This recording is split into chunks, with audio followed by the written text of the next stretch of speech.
അപ്പോഴേ നാളെയാണ് തിരഞ്ഞെടുപ്പ്. നമ്മുടെ അടുത്ത 5 വർഷക്കാലം നമ്മുടെ ജീവിതത്തെ ഏറെ സ്വാധീനിക്കുവാൻ പോകുന്ന സർക്കാർ ആര് എന്ന് നമ്മൾ തിരഞ്ഞെടുക്കുവാൻ പോവുകയാണ്. അങ്ങനെയുള്ളപ്പോൾ കഴിഞ്ഞ 10 വർഷക്കാലം നമ്മളെ ദ്രോഹിച്ച സർക്കാരിന്റെ കെടുതികൾ നമുക്കൊന്ന് ഓർത്തെടുക്കണ്ടേ?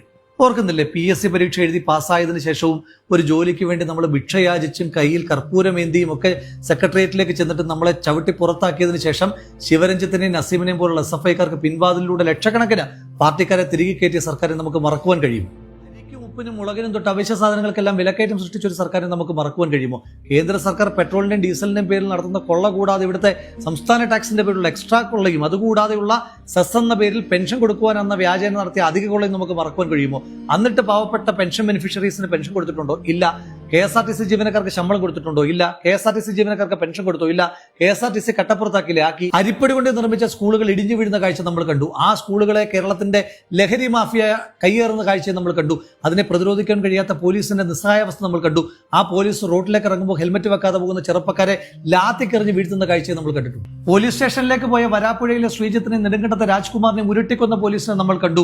മൊബൈൽ മോഷ്ടിച്ചു വന്ന വ്യാജന ഒരു പിഞ്ചു കുഞ്ഞെ അപമാനിച്ച പിങ്ക് പോലീസിന്റെ ക്രൂരതയും നമ്മൾ കണ്ടിട്ടുണ്ട്. നക്സൽ വേട്ടയുടെ പേര് പറഞ്ഞ് പാവപ്പെട്ട ആദിവാസികൾക്ക് നേരെ നടത്തിയ പോലീസുകാരുടെ ക്രൂരമായ ലാത്തി ചാർജും അതുപോലെ തന്നെയുള്ള എൻകൗണ്ടറുകളും കേരളം സാക്ഷ്യം വഹിച്ചു.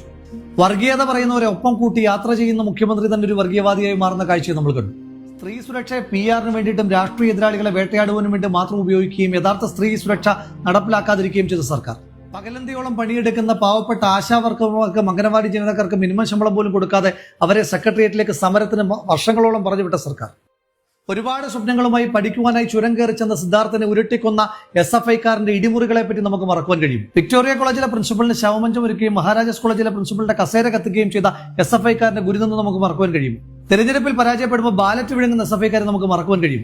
പാവപ്പെട്ടവന് ലൈഫിലൂടെ വീട് നൽകാതിരിക്കുകയും മുഖ്യമന്ത്രിയുടെ കാലിത്തൊഴുത്തിന് ക്ലിഫ് ഹൗസിൽ 42 ലക്ഷം രൂപ അനുവദിക്കുകയും ചെയ്ത സർക്കാരിന്റെ ദൂർത്തും ഇരട്ടത്താപവും നമുക്ക് മറക്കുവാൻ കഴിയും. പാർട്ടി അനുഭാവി ആയിരുന്നിട്ട് കൂടി ADM നവീൻ ബാബുവിനെ ക്രൂരമായി അധിക്ഷേപിച്ച് കൊലപ്പെടുത്തിയ CPM നേതൃത്വത്തെ നമുക്ക് മറക്കുവാൻ കഴിയും. CPMകാർ സമരം ചെയ്ത് പൂട്ടിച്ച കേരളത്തിലെ വ്യവസായ സ്ഥാപനങ്ങളെ പറ്റി നമുക്ക് മറക്കുവാൻ കഴിയുമോ? ആന്തൂർ സാജനെ കൊന്നതിന് ശേഷം ആ സാജന്റെ ഭാര്യയെ പോലും അധിക്ഷേപിച്ച് നമുക്ക് മറക്കുവാൻ കഴിയും. ശരത് ലാലിനെയും കൃപേഷിനെയും ഷുഹൈബിനെയും അരിയിൽ ഷുക്കൂറിനെയും കൊന്നൊടുക്കിയ CPMന്റെ നരാധമ രാഷ്ട്രീയത്തെ നമുക്ക് മറക്കുവാൻ കഴിയും. അഭിമന്യുവിനെ മറന്ന് SDPIയുമായിട്ട് കൂട്ടുകൂടുകയും ധൻരാജനെ മറന്ന് RSSുമായി കൂട്ടുകൂടുകയും ചെയ്ത CPMന്റെ വർഗീയ രാഷ്ട്രീയ പ്രീണനത്തെ നമുക്ക് മറക്കുവാൻ കഴിയും. 2016 കേരളത്തിന്റെ ആകെ കടം 1,60,000 നിന്ന് 2026 ആകുമ്പോഴത്തേക്കും 4,60,000 വർദ്ധിപ്പിച്ച് കേരളത്തെ കടക്കണിയിലേക്ക് തള്ളിവിട്ട കേരള സർക്കാരിന്റെ സാമ്പത്തിക ദൂരത്തിനെ പറ്റി നമുക്ക് മറക്കുവാൻ കഴിയും. വെള്ളക്കരം വർദ്ധിപ്പിച്ച, വീട്ടുകരം വർദ്ധിപ്പിച്ച, വൈദ്യുതി ചാർജ് വർദ്ധിപ്പിച്ച, ബസ് ചാർജ് വർദ്ധിപ്പിച്ച, കോർട്ട് ഫീസ് ചാർജ് വർദ്ധിപ്പിച്ച, ബർത്ത് സർട്ടിഫിക്കറ്റ് തൊട്ട് ഡെത്ത് സർട്ടിഫിക്കറ്റ് വരെയുള്ള എല്ലാ സേവനങ്ങളുടെയും ചാർജ് വർദ്ധിപ്പിച്ച ഈ സർക്കാരിന് നമുക്ക് മറക്കുവാൻ കഴിയും. കാട്ടാനകളും കാട്ടുമൃഗങ്ങളും നാട്ടിലിറങ്ങി മനുഷ്യന്മാരെ പട്ടാപ്പകൽ ചവിട്ടിക്കൊല്ലുന്ന കാഴ്ച നമുക്ക് മറക്കുവാൻ കഴിയും. കാട്ടുമൃഗങ്ങൾ നാട്ടിലേക്ക് ഇറങ്ങി മനുഷ്യന്റെ കൃഷിയെ നശിപ്പിക്കുന്ന കാഴ്ച, ആ കാഴ്ചയെ നിസ്സംഗതയോടുകൂടി നോക്കി നിൽക്കുന്ന സർക്കാരിന്റെ മനോഭാവത്തെ നമുക്ക് മറക്കുവാൻ കഴിയും. ഡിപ്ലോമാറ്റിക് ചാനലിലൂടെ സ്വർണം കടത്തിയ മുഖ്യമന്ത്രിയുടെ വലങ്കൈയായ ശിവശങ്കറിനെയും ശബരിമലയിൽ നിന്ന് സ്വർണം കടത്തിയ മുഖ്യമന്ത്രി ഇടങ്കൈയായ പത്മകുമാറിനെ നമുക്ക് മറക്കുവാൻ കഴിയുമോ? സ്വർണ്ണക്കടത്തിനെ നമുക്ക് മറക്കുവാൻ കഴിയും. ശബരിമലയിലെ വിശ്വാസികളെ വേദനിപ്പിച്ച, ക്രിസ്തുമത വിശ്വാസികളെ വേദനിപ്പിച്ച, ഇസ്ലാം മത വിശ്വാസികളെ വേദനിപ്പിച്ച, വിശ്വാസത്തെ തന്നെ വേദനിപ്പിച്ച ഒരു സർക്കാരിനെ നമുക്ക് മറക്കുവാൻ കഴിയും. ചരിത്രത്തിലാദ്യമായി ശമ്പളം കൊടുക്കാത്ത സംസ്ഥാന സർക്കാർ ജീവനക്കാരെ വഞ്ചിച്ച സർക്കാരിനെ നമുക്ക് മറക്കുവാൻ കഴിയുമോ? പെൻഷൻ കിട്ടാത്തതിന്റെ പേരിൽ KSRTC ജീവനക്കാർ ആത്മഹത്യ ചെയ്തെന്ന് നമുക്ക് മറക്കുവാൻ കഴിയുമോ? കൃത്യമായി 1-ാം തീയതി ശമ്പളം കിട്ടാത്ത KSRTC ജീവനക്കാരെ നമുക്ക് മറക്കുവാൻ കഴിയുമോ? സ്വിഫ്റ്റ് കമ്പനി ഏൽപ്പിച്ച് KSRTC കട്ടപ്പുറത്താക്കിയ സർക്കാരിനെ നമുക്ക് മറക്കുവാൻ കഴിയുമോ? വയനാട് ദുരന്തത്തിന്റെ മറവിൽ ഊരാളുങ്ങൾ എന്ന് പറയുന്ന വെള്ളാനെ ഉപയോഗിച്ചുകൊണ്ട് സംസ്ഥാന സർക്കാർ നടത്തിയ തീവട്ടിക്കൊള്ളയെ പറ്റി നമുക്ക് മറക്കുവാൻ കഴിയുമോ? ശസ്ത്രക്രിയയ്ക്ക് ശേഷം വയറ്റിൽ നിന്ന് കത്രിക എടുക്കുവാൻ മറന്നതും കൂട്ടിരിക്കുവാൻ പോയ ബൈസ്റ്റാൻഡർ കെട്ടിടം ഇടിഞ്ഞു വീണു മരിച്ചതും ആശുപത്രിയിൽ ചികിത്സിച്ചുകൊണ്ടിരുന്ന ഡോക്ടറെ ആരോ വന്ന് കുത്തിക്കൊന്നതും ആരോഗ്യവകുപ്പിന്റെ ഏറ്റവും വലിയ നട്ടലായ നഴ്സുമാർ സ്ഥിരമായി സമരം ശമ്പളത്തിന് വേണ്ടി ചെയ്യേണ്ടി വരുന്നതുമൊക്കെ ആരോഗ്യ മേഖലയിലെ സ്ഥിരം കാഴ്ചയായി മാറുകയാണ്. മരുന്നില്ലാത്ത മെഡിക്കൽ കോളേജും ശസ്ത്രക്രിയ മുടങ്ങിയ ICUവുമെല്ലാം നമ്മുടെ നാട്ടിലെ സ്ഥിരം കാഴ്ചകളായി മാറുമ്പോൾ ആരോഗ്യവകുപ്പ് എന്ത് ചെയ്തു എന്ന കാഴ്ച നമ്മൾ ഓർക്കണ്ടേ? ഇന്ത്യയിൽ ഏറ്റവും അധികം ആളുകൾക്ക് കോവിഡ് ബാധിച്ച സംസ്ഥാനമാക്കി കേരളത്തെ മാറ്റിയ, ഇന്ത്യയിൽ ഏറ്റവും അധികം ആളുകൾ കോവിഡ് ബാധിച്ച് മരിച്ച സംസ്ഥാനമാക്കി കേരളത്തെ മാറ്റിയ, ഇന്ത്യയിൽ ഏറ്റവും അധികം കോവിഡ് ഡെത്തുകൾ മറച്ചുപിടിച്ച സംസ്ഥാനമാക്കി കേരളത്തെ മാറ്റുമ്പോഴും കോവിഡിന്റെ മറവിൽ നടത്തിയ കോടിക്കണക്കിന് രൂപയുടെ കൊള്ള നമുക്ക് മറക്കുവാൻ കഴിയും. ബ്രൂവറി, ഡിസ്റ്റിലറി അഴിമതി ഉൾപ്പെടെ, സ്പ്രിംഗ്ലർ അഴിമതി ഉൾപ്പെടെയുള്ള കോടിക്കണക്കിന് രൂപയുടെ അഴിമതികൾ നമുക്ക് മറക്കുവാൻ കഴിയുമോ?